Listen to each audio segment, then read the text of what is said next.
out of 3 videos so far, and I've talked about a couple different things. I kind of talked about myself a little bit, living in fantasy and having an alter ego and stuff that kind of takes me out of what's happening. It's very difficult to live an appropriate life for an adult when you're living in that place. Because when you're a child, you can play make-believe and stuff like that, but at some point it's time to move on and to grow out of that.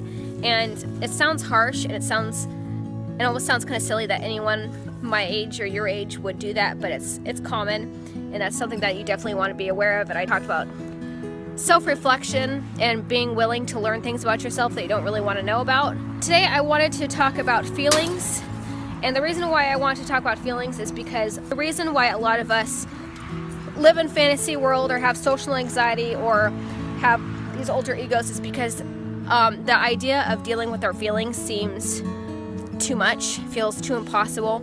And so I'm going to talk a little bit about feelings and healthy ways to work through stuff that you don't necessarily understand. And I'm going to start off by saying feelings are not wrong. Feelings are never wrong. It's never wrong to have feelings because you can't control the way that you feel. Feelings are feelings. That's just the way that it is. However, you can learn to process feelings in a healthy way and to understand your feelings. And in this day and age, we're kind of not being taught to understand our feelings and how to work through emotions. Instead, we're kind of told that we have problems.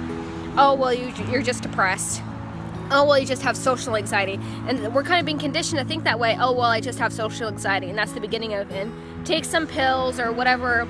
But we're no longer being taught how to process feelings and how we feel about stuff, and that's really, really, really important. I would highly suggest paying attention and seeing if anything that I said have anything to do with you, and learn to go through the process of understanding feelings.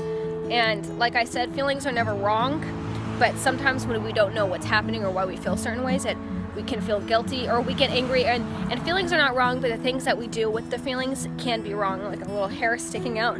It's gonna drive me bonkers. One of the things I want to mention, which a lot of people don't seem to notice, or it's just not really talked about,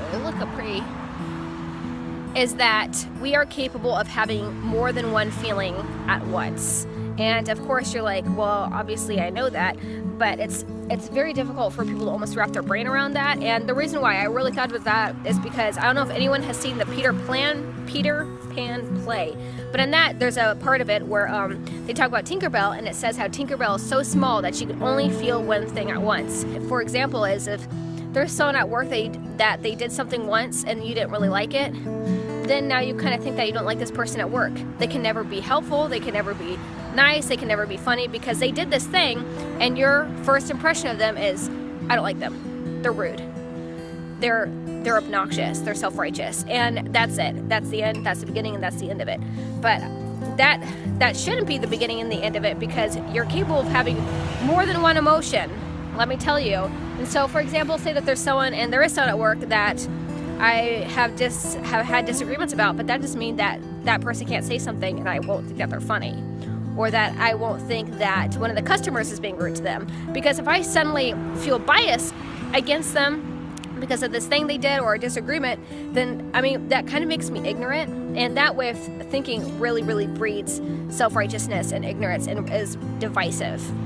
Because come on now, people are so interesting and so intricate. How can you have, just by one thing, how can you completely wash over and just completely not like this person? Often when people aren't understanding how they feel, their response is anger.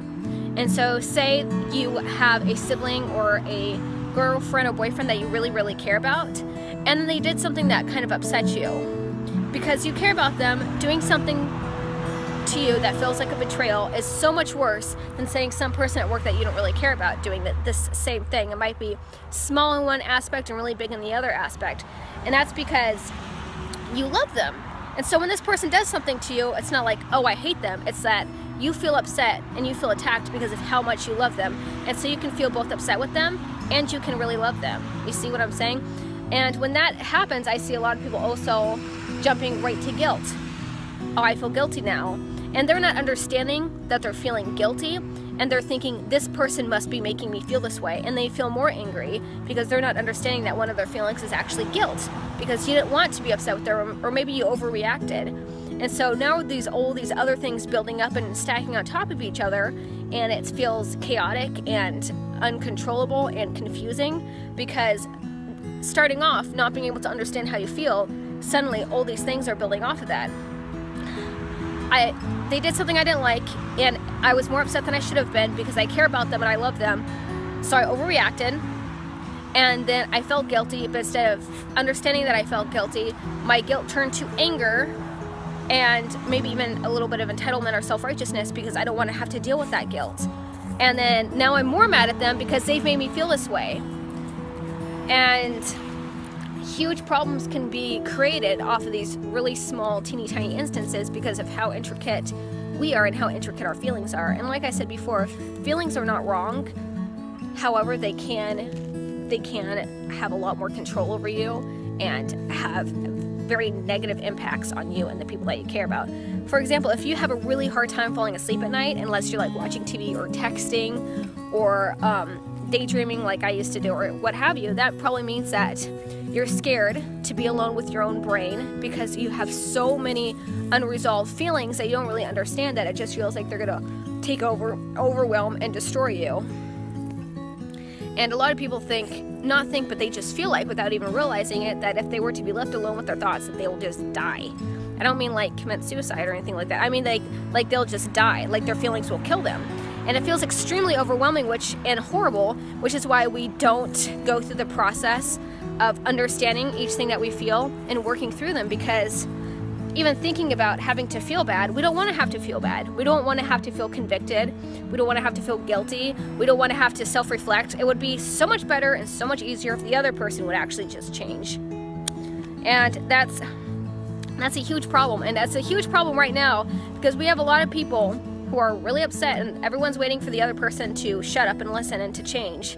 And we're incapable of doing that ourselves, being quiet and listening and changing ourselves, because, oh, by the way, it's everyone else's fault. So, and it might seem like a little bit of a rant, but I think it's all within the same realm of not processing and understanding our own feelings and going through that. And I think that causes, like I said, bias and divisiveness. Say you get in a fight with your sibling, and both of you guys were wronged by the other person in some way, but both your feelings are so hurt and you're so upset, and you even feel a little guilty, but you're not realizing that what you're feeling is guilt, that both of you guys just stay angry with each other. Maybe you can go back and be like, well, maybe they hurt my feelings because they reminded me of someone who bullied me when I was in high school. Maybe I was already sensitive because I had a bad day at work. Maybe I'm already mad at them. I was reminded last night of something that they did several years ago, and so I'm already mad at them. But instead of thinking any of that, oh, this person said, wow, what's with your hair today, or something like that. And you're like, what's the matter with you? You're always making these comments about me. And the other person's like, wow, why? Calm down. Why are you freaking out? You're being over dramatic, and then look at that. You guys are now fighting, and you guys go through your fight. Sometimes it just progresses and gets worse and worse and worse, and you guys each go to your room or wherever you go to. I mean, unless you don't live with your siblings, which you might be too old for that, like I am. But you guys go on your separate ways, and you're both mad at each other. Wow, that person was really rude. Well, that person overreacted. I wish they could just.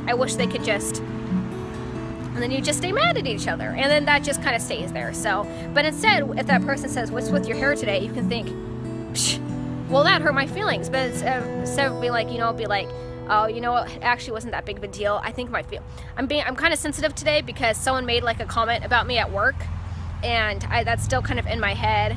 Or, it did hurt my feelings, but maybe I'm being oversensitive, and I think this isn't an appropriate thing to fight about. And you could be like, that kind of hurt my feelings. I kind of wish you didn't say that. And the other person would be like, oh, I'm sorry. I was just trying to make a joke. I wasn't trying to be rude or hurt your feelings. It's okay. Maybe you can just think about that. Yeah, I'm sorry about that. Oh, look, what do you know? It's been solved. Do you understand what I'm trying to say? You're no longer learning or being taught how to understand how we're feeling and going through the process of relationships and stuff like that. Just, oh, well, you're depressed. Oh, you're antisocial. Oh, you have ADHD. All these different things. And then you're just labeled as that person, and then you just continue on believing that you're just that person. And I mean, some people really identify as, oh, well, I'm depressed. and that's their entire identity. Everything goes back to I'm depressed, or I have social anxiety.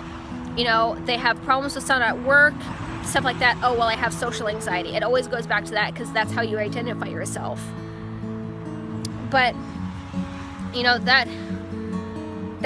pretty immature, and that's refusing to take responsibility. And I'm not trying to belittle people who have these problems. And I know that these things are real because I had really bad social anxiety, and I had deep depression, and I have struggles with autism. And so, but if I was like, oh, I'm autistic, so sorry, you're bad. Oh, I have social anxiety, so you're bad. Oh, you're bad, your mistake, you're sorry about that, sorry. And then go through my whole life being frumpy and angry and bitchy at everyone because they don't understand me. I'm just super misunderstood. No one wants to understand me. But you know what? Guess what? I don't want to understand anyone else either. So if you're not in a place where you don't want to go through the area of self-reflection and changing yourself, and you're just sitting there with your arms folded and your legs crossed, waiting for the world to change around you and to get you, then you need to grow up, okay? And I'm not trying to be rude, but I'm just trying to be frank with you guys. See my dog in the background. She likes to bark a lot at everything all the time. It's time to grow up. It's time to take some responsibility. It's time to be assertive. And being an adult doesn't mean being right. Being adult means being humble, okay?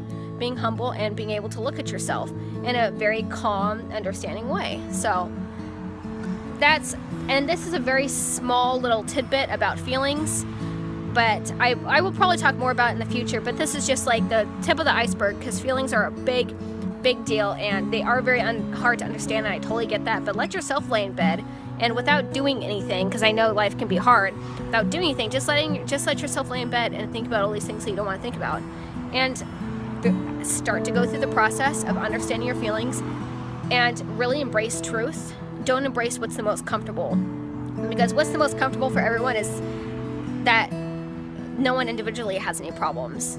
I mean, the most comfortable thing for everyone to believe separately is, oh, I don't have any problems, it's everyone else and they can change. That's the most comfortable thing to do, right?